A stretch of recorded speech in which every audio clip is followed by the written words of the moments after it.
এই সংসারে অনেক অনেক এমন জ্ঞানী আছেন যারা নিজের সমস্ত জীবন জ্ঞান অর্জন করতে অতিবাহিত করেছেন। এই সংসারে এমন কোনো বেদ নেই, কোনো পুরাণ নেই, কোনো শাস্ত্র নেই, কোনো ভাষা নেই যা ওনারা জানেন না। এমন কোনো বিষয় নেই যা নিয়ে ওনারা কোনো বক্তব্য রাখতে পারবেন না। কিন্তু আমরা এই সকল জ্ঞানীকে কি ভালোবাসতে পারি? এনাদের সকলকে সম্মান করতে পারি না। কারণটা কি?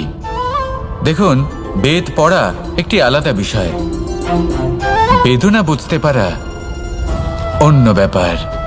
এবং বেদনা বোঝার জন্য, সেই জ্ঞান লাভ করার জন্য আপনাকে মন থেকে করুণা এবং প্রেমের সঠিক অর্থ বুঝতে হবে। সামনের ব্যক্তির বেদনা বুঝতে হবে, তার যন্ত্রণাকে বুঝতে হবে। তারপর যে জ্ঞান আপনি অর্জন করেছেন বেদ থেকে, পুরাণ থেকে, শাস্ত্র থেকে, তা প্রয়োগ করে তার বেদনার নিবারণ করা, সেটা বেশি গুরুত্বপূর্ণ। সেই জন্য জীবনে শুধুমাত্র শাস্ত্র এবং বেদ পড়ে জ্ঞান অর্জন করতে সময় নষ্ট করবেন না। মন থেকে প্রেমের কি অর্থ সেই বিষয়ে জ্ঞান লাভ করার চেষ্টা করুন, করুণাও বুঝতে চেষ্টা করুন। একজন শ্রেষ্ঠ ব্যক্তি হয়ে উঠুন আর আমার সাথে ভালোবেসে বলুন, রাধা রাধা।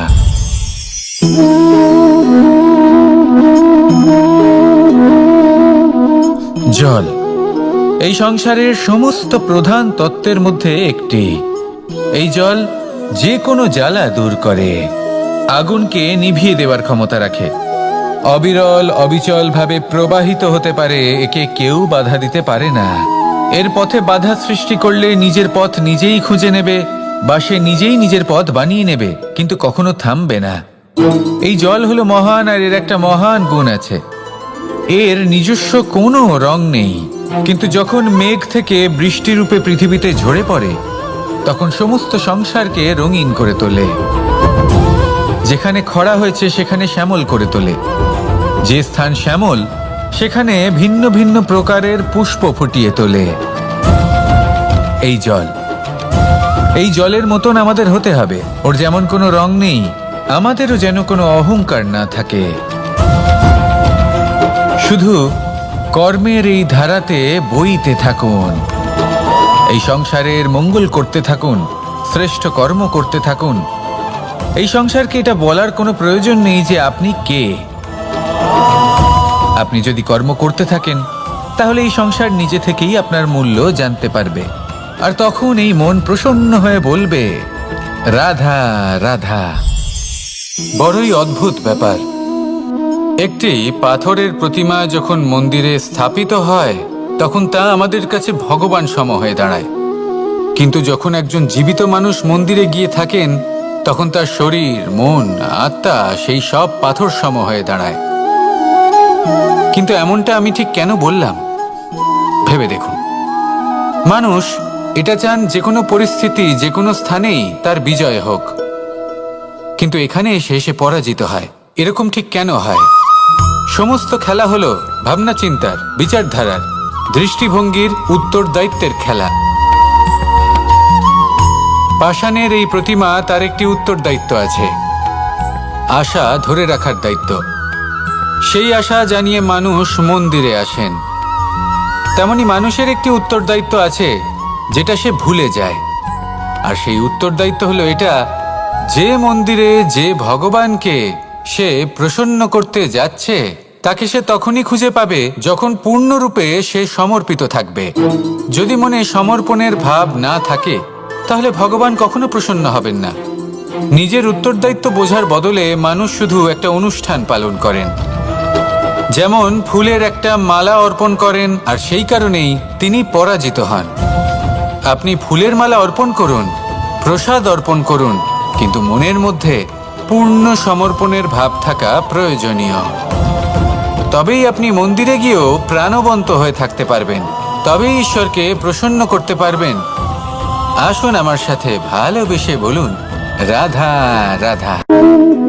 এই প্রেম মানুষকে দিয়ে কি না করাতে পারে, বড় বড় কাজ করাতে পারে, বড় বড় বাধা পার করাতে পারে। চাইলে মরুভূমিতে কুয়ো খোঁড়াতে পারে, পর্বত পার করাতে পারে, প্রতিটা অসম্ভব কার্য সম্ভব করাতে পারে। কিন্তু যদি আমি এটা বলি যে প্রেম আপনাকে দিয়ে ছলনাও করাতে পারে, তাহলে কি আপনি তা ঠিক মনে করবেন? আপনার কি মনে হবে যে এরকম হতে পারে? অবশ্যই হতে পারে। যেমন আমি ছল করছি এই মুহূর্তে আমার রাধার জন্য, আমার প্রেমের জন্য। আমি রাধার সাথে অনন্ত প্রেম করি, নিঃস্বার্থভাবে প্রেম করি, কিন্তু তাও আমাকে একটা ঠকবাজ, স্বার্থপর, লোভী ব্যক্তি হতে হচ্ছে। এই ছলনা আমাকে করতে হচ্ছে আমার প্রেমের জন্য। এবারে আপনারা আমাকে বলবেন যে কেন কৃষ্ণ এসব করার কি দরকার? রাধার সাথে তুমি বিবাহ করে তুমি কি শান্তির নিঃশ্বাস নিতে পারো না? নিশ্চয়ই নিতে পারি। রাধার সাথে বিবাহ করে আমি ভীষণ সুখী হব, কিন্তু আমি এই কথাও জানি যে আমার রাধা সুখী হতে পারবে না।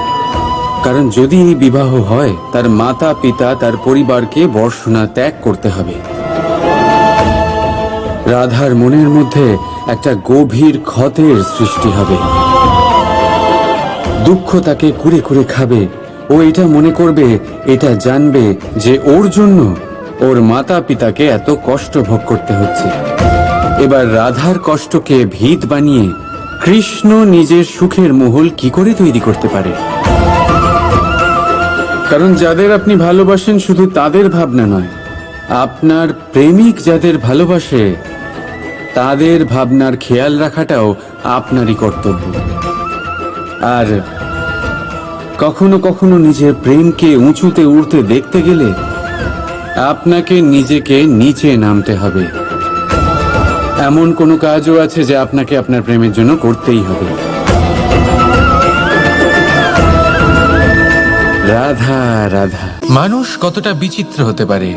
সব সময় স্বপ্ন দেখতে থাকে যে কাল আমি এটা করব, কাল আমি ওটা শুরু করব, কাল আমি ওটা সম্পন্ন করব।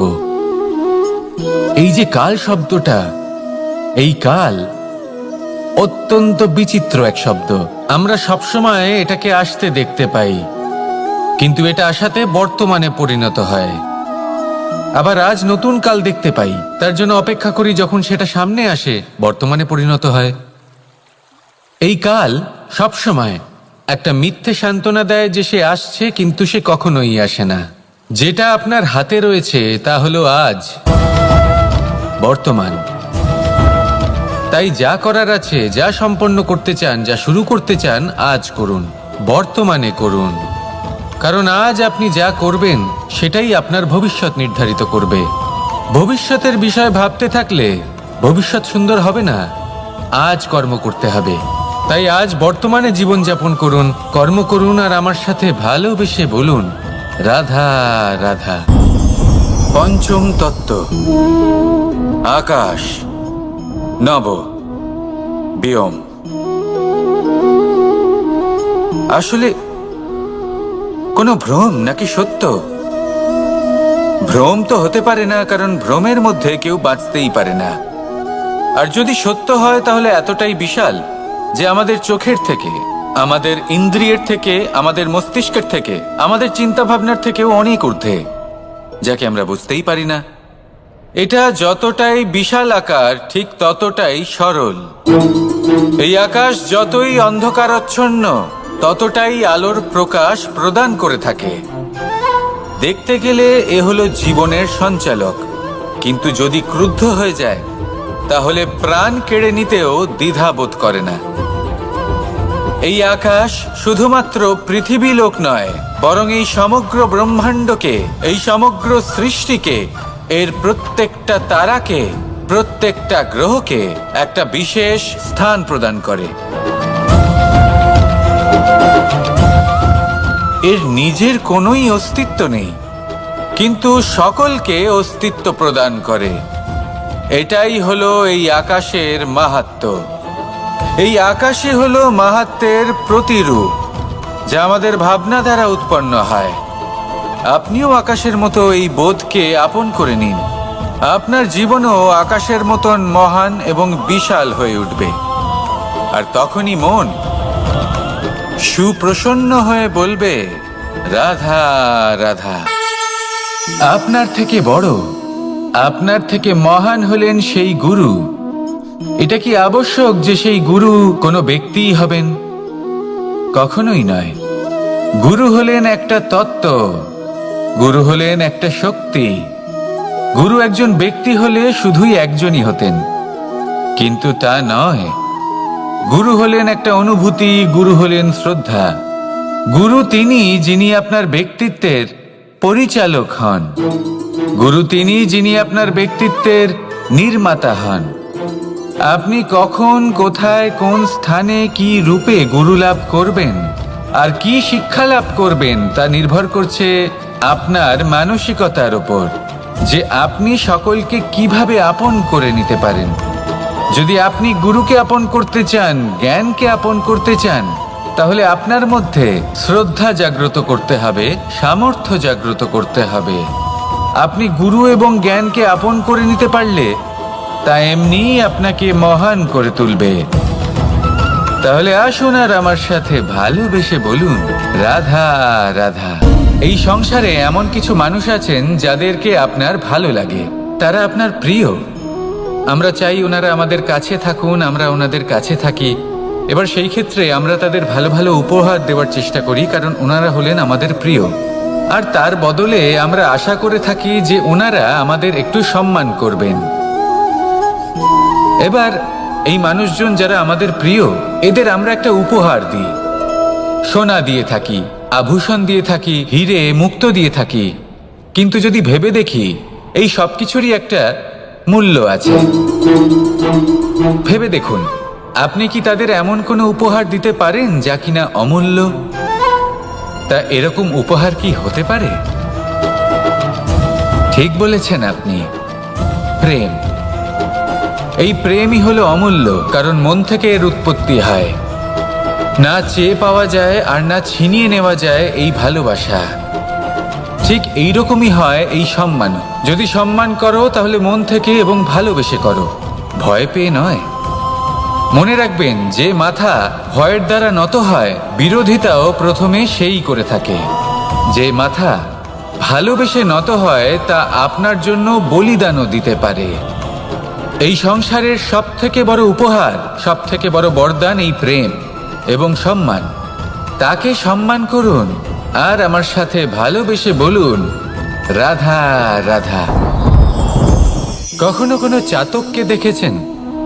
একটা চাতক বর্ষার জন্য অপেক্ষা করে। সেই বর্ষার জলে নিজের তৃষ্ণা নিবারণ করে, নয়তো সারা বছর তৃষ্ণার্ত থেকে যায়। ও আকাশের দিকে তাকিয়ে থাকে আর অপেক্ষা করে যে কবে বর্ষা হবে আর কবে আমি আমার তৃষ্ণা নিবারণ করব। সেখানে অন্যদিকে একটি কাক বা একটা পায়রা, এরা কি করে? যেখানে জল পায় পান করে নেয়, যেখানে খাবার পায় খেয়ে নেয়। আত্মীয় স্বজন, বন্ধু বান্ধব যাকেই পায় তার সাথে সময় কাটায়, খাবার খায় আর চলে যায়। এবার এদের মধ্যে মিল কোথায় আর পার্থক্য কোথায়? দুজনের কাছেই ডানা রয়েছে, দুজনেই উড়তে পারে। এই আকাশ হলো ওদের, খাবারের দানা ওদের। পার্থক্য হলো তাদের অভিলাষার, পার্থক্য হলো তাদের আকাঙ্ক্ষার, পার্থক্য জীবন যাপনের ধরনের। এবার যত বেশি আকাঙ্ক্ষা থাকবে, যত দামি জীবন যাপন করার ইচ্ছে থাকবে, তত বেশি কষ্ট আপনাকে সহ্য করতে হবে। আবার অন্যদিকে জীবন যত সরল হবে, জীবন যাপন যত সরল হবে, সমস্যা ততটাই কম হবে। তাই সবসময় চেষ্টা করবেন আপনার মানসিকতা এবং আপনার জীবন যেন সরল হয়। ভালোবাসতে থাকুন। যদি কেউ আপনাকে ভালোবাসে, তাকেও আপনি ভালোবাসা ফিরিয়ে দিন। তাদের সাথে কথা বলুন, কিছু তাদের কথা শুনুন, কিছু নিজের কথা বলুন। দেখবেন সকল তাপ উত্তাপ দূর হয়ে গেছে। এটাই তো হলো জীবনের সারমর্ম। তাই প্রেমে থাকুন, ভালোবাসুন আর ভালোবেসে আমার সাথে বলুন, রাধা রাধা।